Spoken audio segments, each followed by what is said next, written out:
Welcome to our day of celebration of the life and legacy of the Reverend Dr. Martin Luther King. My name is Bill Gordon. I proudly serve as a member of the Smithville City Council as well as Mayor Pro Tem. It's an honor to speak to you and reflect on my alma mater, Mary A. Brown. The school is located at the intersection of Harris Street and Southeast 4th Street. The structures on this patch of ground have had at least two names, Smithville Colored School and Mary A. Brown. During my early years and before, these grounds hosted a large wooden Rosenwall building called Smithville Colored School. At that time, this structure was designed to educate Smithville's African American students. During the mid-50s, however, the school was totally consumed by fire, unfortunately. For at least a year, we waited for new permanent facilities.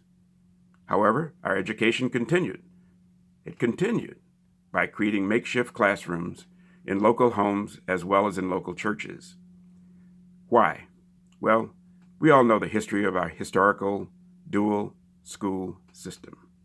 So now, let's talk a little bit about the character of our school, community during those times. In spite of the detour we encountered with the loss of our school and the climate of Jim Crow, our education continued. We believed that education provided the best path to prosperity for all of us. Our parents and our teachers were determined to overcome. We adapted. We forged ahead. To state succinctly, and most importantly, we made a way out of no way. Let me talk about another example of our resolve.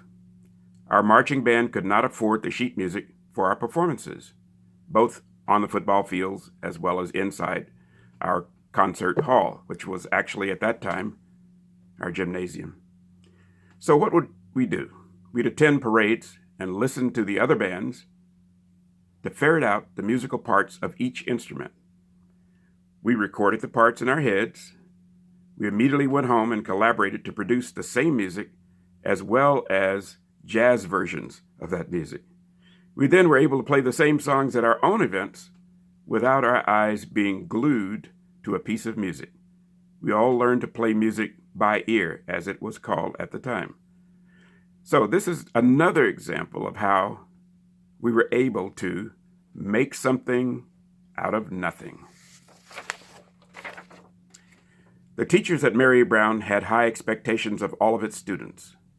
A loving and caring approach on the part of teachers brought out the best in each student. Yes, we were family. Mary A. Brown has produced a long list of people who continue to trek forward. Examples: we had a pro football player. We have college professors, scientists, business owners, musicians, a major movie director, an actor, just to name a few. Yes, they all came from this small patch of ground called Mary A. Brown, located in this community. So, what we experienced in that case growing up is we made somebody out of nobody. It is clear that African Americans want to be part of the fabric of America and not just sit on the fringes. We will light the path to a brighter future for all Americans by turning stumbling blocks into stepping stones at every turn. Dr. Martin Luther King, a champion of nonviolent protest for change, once said, "The arc of the moral universe is long, but it bends towards justice." Let us be mindful of his wisdom during our journey to make America great for all. Thank you.